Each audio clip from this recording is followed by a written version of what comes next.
Saying that I started chess as a 12-year-old, which is quite late. I probably saw this game when I was 13 or thereabout, and it made a very forceful, strong impression that Capablanca was impervious. He as challenger to the aging Emanuel Lasker, who there had been Wilhelm Steinitz who had beaten Blackburn, and Steinitz had defended his match title. He had lost to Emanuel Lasker, and Lasker was seeking new challengers, and Capablanca was an uprising star, and Capablanca had gotten the government of Cuba to sponsor the match to a very large prize fund, so much so that Emanuel Lasker accepted the challenge. This single game really had a powerful outcome on the whole match itself. The final score was 4-0. Many games were drawn. Lasker withdrew from the match, citing exhaustion from the Havana heat.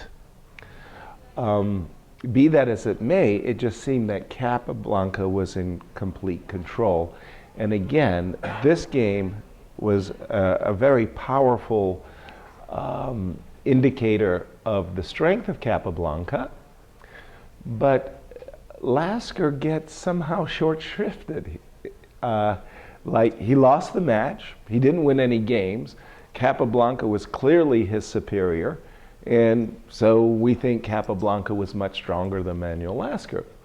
A lot of people don't realize that in later games, after this World Championship match, Lasker won some games against Capablanca. I mean, he was still quite a force to be reckoned with.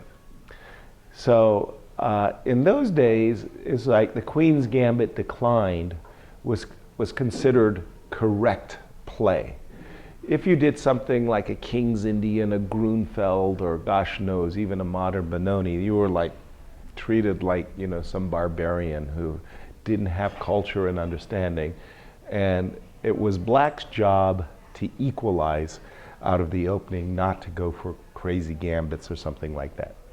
Bishop g5, all very standard play. Bishop e7, knight c3.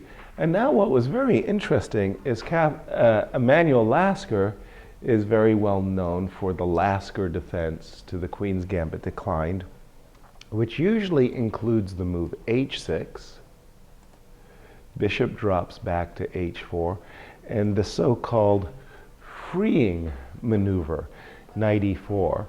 The idea is that after a couple of trades, takes,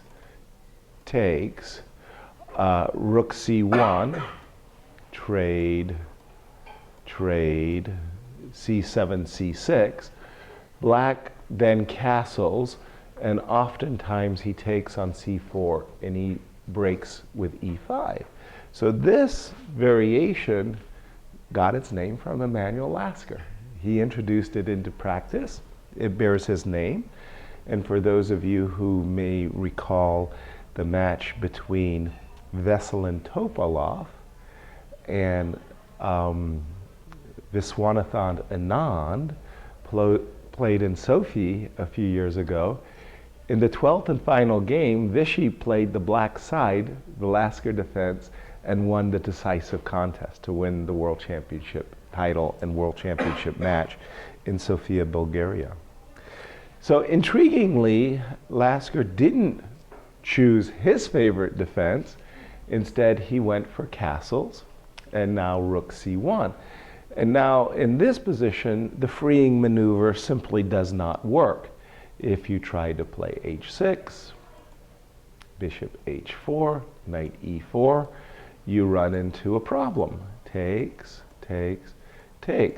Now, thanks to the rook on c1, it ends up capturing the pawn on c7. Okay. So no longer can you play knight e4. I strongly, strongly recommend, however, the inclusion of the move h7, h6. As black, I always like to have luft in the position, so to speak. In those days, Lasker played a move b7, b6, which today we might say, hey, that's a dubious move. That's not the move you're supposed to do. In those days, virtually everybody exclusively played the move c6, bishop d3, takes on c4 takes, and this move, the so-called Alexander Alekhine freeing maneuver. Because the knight on d5 protects the square f4, it's not considered wise to play the move bishop f4. Had you included the move h6, bishop h4, then white could just play bishop g3, and the effect of the freeing maneuver would have no effect. So after bishop takes e7, queen takes e7, castles, we get the same freeing maneuver as Lasker's variation. We get a very, very similar outcome. One key difference is that this pawn is not on h6, which I think is very useful for black to have. Okay? So if you're not going to include the move h6, it's because you want to play the move c6 and trade pieces like this. So if you read these old books about the World Championship match, Lasker's move gets a question mark, and Capablanca gets extolled for his magnificent mastery and understanding of the opening, and that quote, Capablanca refutes Lasker's preparation over the board. Okay.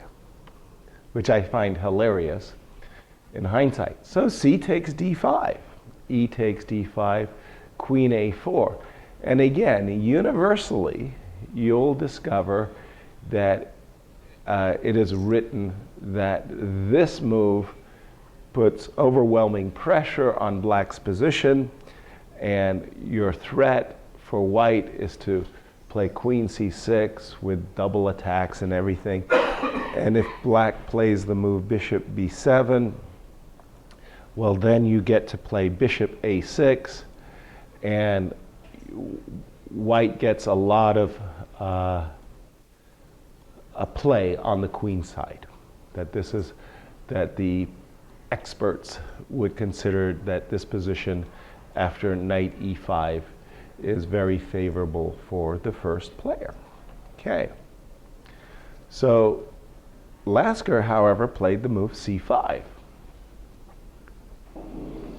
And he, in a sense, returns the ball to Capablanca and says, hey, with c5, what do you got? You're certainly, as white, not taking this pawn, because that would be a terrible reaction. In combination with the move queen a4, the knight will attack the queen, force it to go back, and black will be very happy. Having played the move queen a4, again, it makes less sense to play the move bishop a6 now, because white would be attacking a piece that hasn't even developed. Black would very happily trade pieces and probably offer an exchange of queens, and black would have nothing to worry about because his moves have all looking to the center. He's put all of his pieces in the center of the board. Okay, so essentially Capablanca has no choice but to follow up on his previous move with queen c6. If he doesn't play the move queen c6, then why did you play the move queen a4? Yeah? Okay, so queen c6, attacking the rook in the corner, rook b8. Now again, you don't have time to play a move like bishop f4, attacking the rook, because black is perfectly happy and ready to play bishop b7, kicking the queen out and gaining time. White has no choice, but he has to capture this pawn. And again, if you read all of these books, you'll read how Capablanca refuted Emanuel Lasker's pawn sacrifice, and it became the model of play. But in reality, this is really dangerous stuff for White, because first of all, if this guy is still in the center of the board, these guys haven't moved yet, and you're spending a lot of time to essentially win one pawn. Black will get good development and good compensation. So here's a very critical moment. Here I don't like the move that Emanuel Lasker played. He played the move bishop b7, which is a very natural move. It's by no means bad. Don't get me wrong. It's by no means bad. I just think that he should have played knight takes d5, queen takes d5, bishop b7 in this moment, bishop takes, queen g5. Where else are you going to move your queen? If you allow black to simply end up capturing this knight and capturing this pawn, black has better development. Look at white's pieces still on the first rank. Basically, this move is forced. Queen takes, knight takes, pawn takes. Look at the development. Look at the development. Rook d1, basically a forced move. I don't see any better move. If you take the pawn, well, there's a check to begin with, and all you've got is an extra pawn in the middle of the board that may be a weakness. Knight f6, rook takes d4, rook c8. Check this out. This is a very good bishop. You move your bishop, I'll take your pawn. This is a very good rook on the open file. The best I can find for white is the move f3 to harness the power of the bishop. h6, kicking the knight back. Check. You got to drop back with a rook. Rook c2. Now you're threatening to take the pawn, and you're not even material down. Rook d2, and a draw by repetition.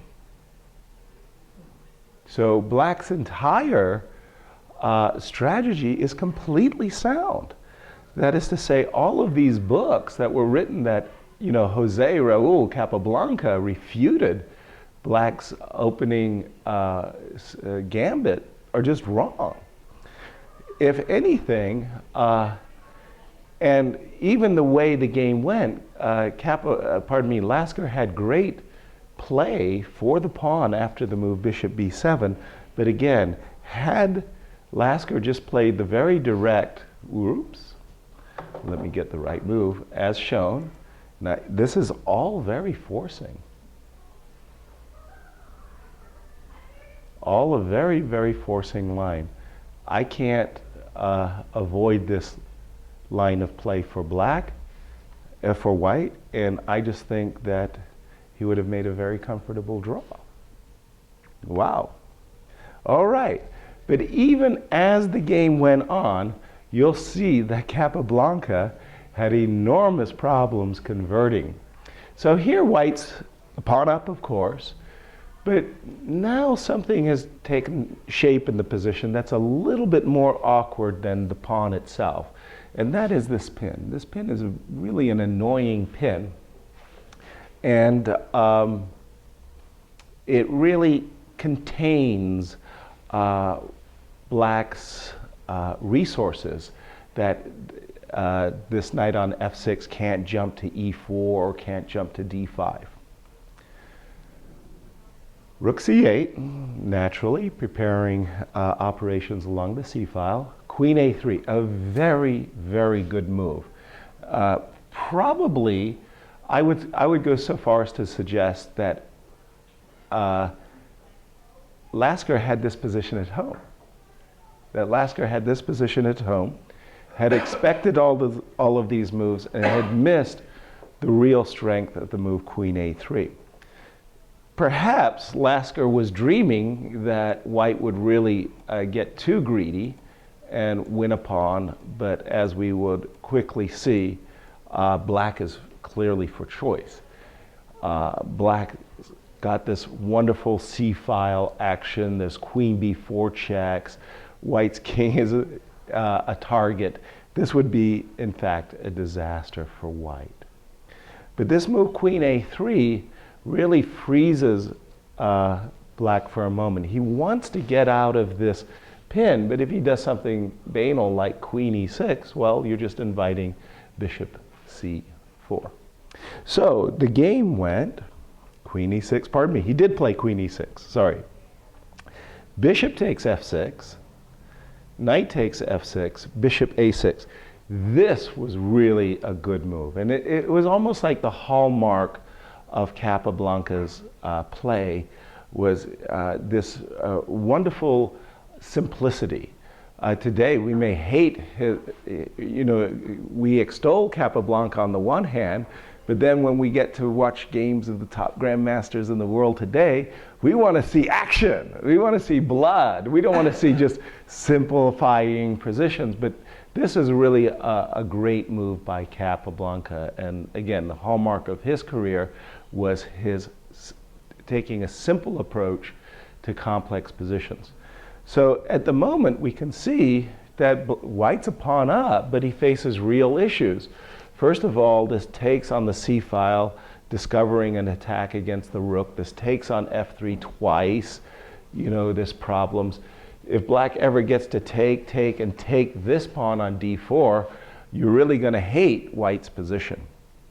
So bishop a6, in a sense, is box, meaning force move or only move, but also good move. Okay. So again, a lot of the books I read when I was a kid about this match was this idea that, Capablanca really dominated. And it was really this game too that, really changed the match. And really, I think, strongly and more so than it should have, impacted Emanuel Lasker.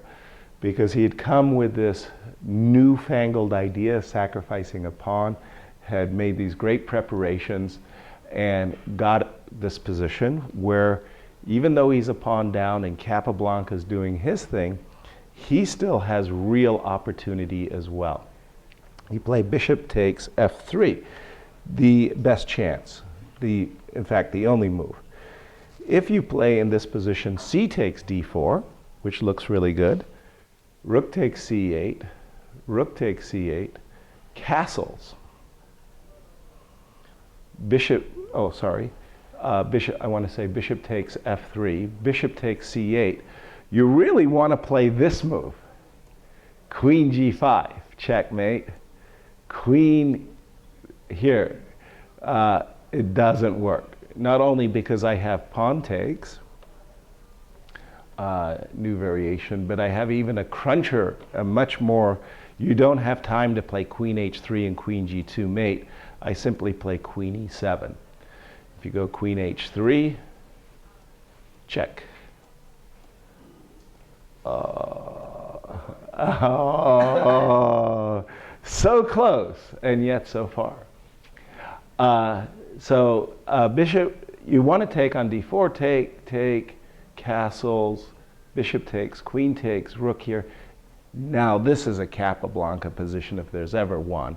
White's just a super safe pawn to the good. Okay, this is like almost certain death for anybody in the world. It's just a very bad position for black. So Lasker played in this position after bishop a6. Bishop takes f3, bishop takes c8, rook takes c8, takes. Now, Lasker's an exchange down. But the position is still very, very difficult for white. It's not easy to neutralize black's play. Black played rook g1. Essentially, there's a weakness in the position. The king is still in the center.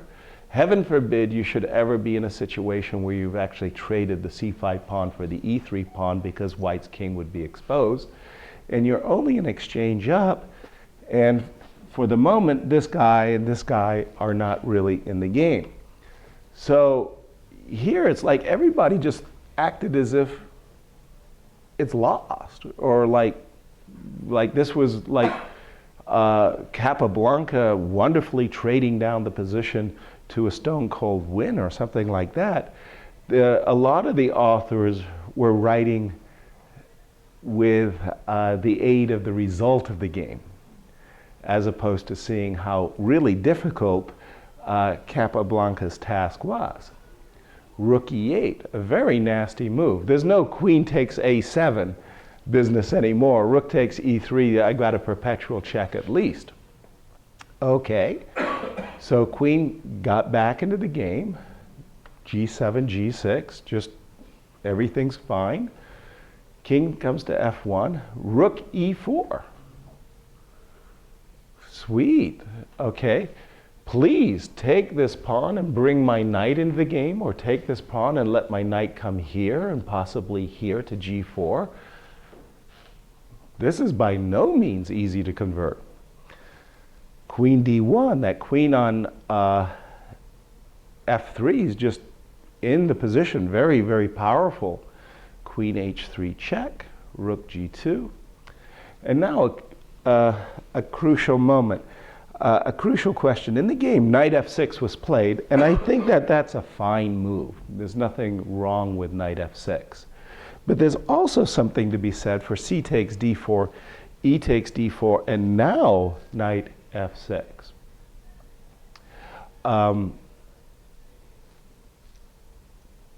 There's some problems. I mean, there are some real problems. Rook g4 is a principal threat in the position for black.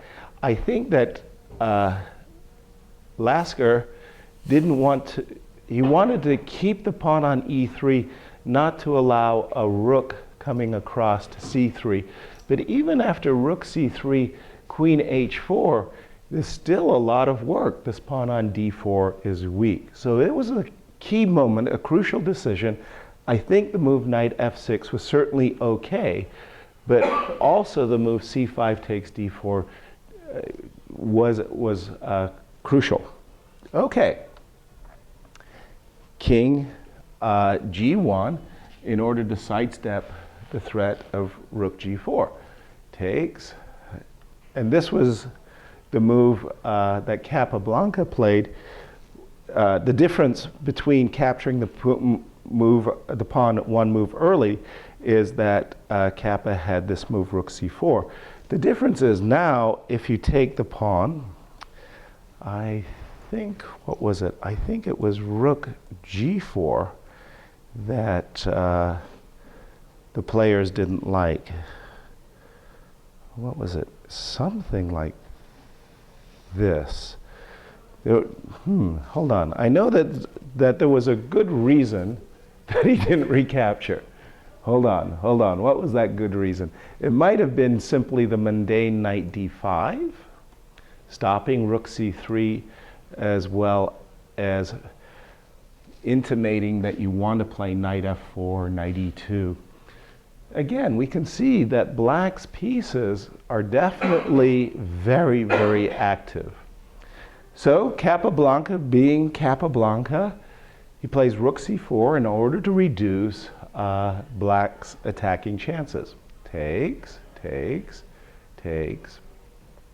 Now we've got a pawn for the exchange, but again, look at the pieces. Does this look like an easy win to anybody? No. Check, check, takes. Okay. So now, again, everybody and his brother is just basically now he's got him. Now everything is secure. You're going to play rook f2. It's an immortal pin. white's winning. Not true, not true. This is still a very, very hard position for Capablanca to win. Queen e6, rook f2. Okay. Now it's very likely that the move queen g4 check, queen takes g4, knight takes g4, rook c2 is in fact a very easy win because the knight cannot handle the rook and these the weaknesses on the queen side. But what's very interesting is after the move g5, h4, I stuck this in my engine today and was really having a good time looking at this position. My engine in the game, Lasker took this pawn, okay, a move I didn't like. I was really wondering what my engine would say. Sorry, let's just do that again. I've got it all printed out, h6. So my engine says h4, and then it just jumps to 2 when it sees the move h5, okay? It jumps up, explains to me that queen g4, rook, knight g4, rook f2, followed by rook a7 wins. In this position, it starts to evaluate as 2, and then it comes down to 1.8, thinks, and eventually it sinks to 9/10 of a pawn. And the way it plays for white is as follows. So all I'm doing is I'm just keeping, I've agreed to stay in the immortal pin. My computer in this position will go rook f5 and claim to be better. It doesn't see a way of breaking black's fortress. But it claims that it's a much better position for white, but it could not beat me. I just kept the position. It tried to maneuver its king to different things to avoid the 50 move rule, but it's, normally speaking, whenever I see an immortal pin like this, I'm struck by how often the superior side is, and that the superior side almost always wins these immortal pins that you're in. But in this particular case, I just don't see how Capablanca would have broken black. It's not easy at all. And well, I didn't find it. Anyway, that unfortunately, I think Lasker had the same problem that we all have, is instinctively he wanted to get out of the immortal pin, and that was why he took this pawn. But then it's kind of ugly, right? Now we start to see some ugliness. There's too many weaknesses, and we can understand. However, having said that, Lasker says, okay, I'm an exchange down, but let me do my best to make it as difficult for you as possible. Knight g4, queen g5 check, king back, rook f5. Okay, so now the problem with queen takes e3, oh, pardon me, I think that was played. No, he first played h5, just a second.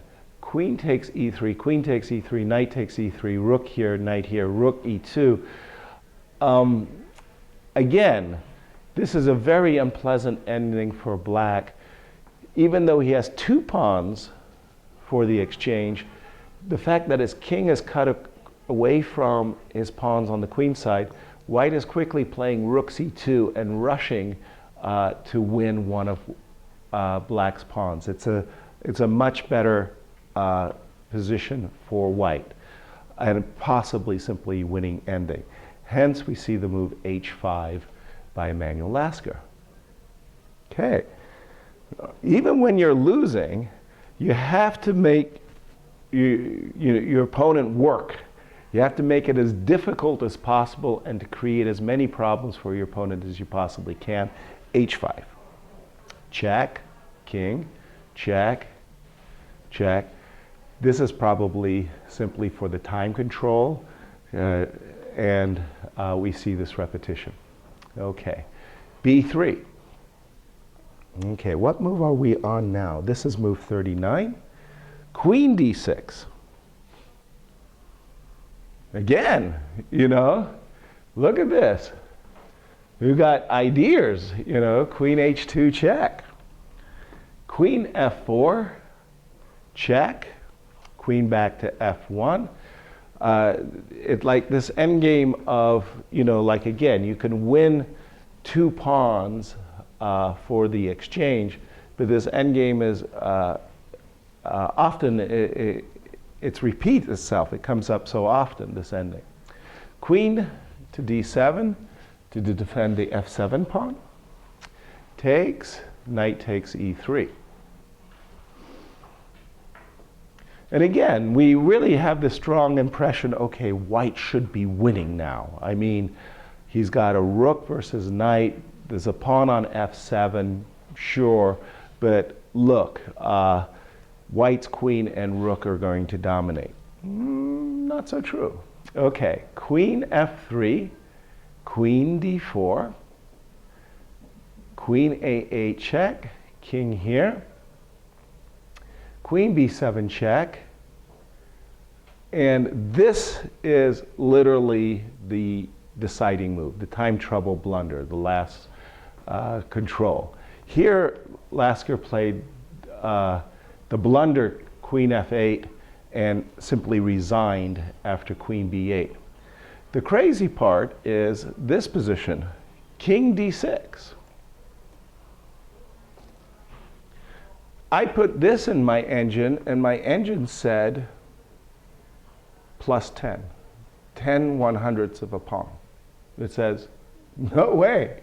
Black's got really good play with this queen and knight, and we all know that the queen and knight in combination make a very formidable attacking units, especially when there's no cover at all for white's king. And it would have been fascinating to see how the game might have gone from here. Would Capablanca have made a perpetual check? Would he have tried to play for the win, recognizing that the match is just getting started? Again, this is game 2. Had Lasker saved this game, is what I'm saying, the whole outcome of the match might have been different. He wouldn't have lost his confidence about his opening preparation, and it would have been a greatly different match. And again, I just want to go back really fast to this moment where you played Queen A4. Even today, amongst top grandmasters, this position is considered better for white, because the echoes of 1921. But if what I say is true, that Lasker was just fine in this position, then the whole concept of B6 and C5 by Emanuel Lasker is as valid today as it would have been in 1921. Any questions? I did good? All right. Well, thank you all for coming. Very nice of you.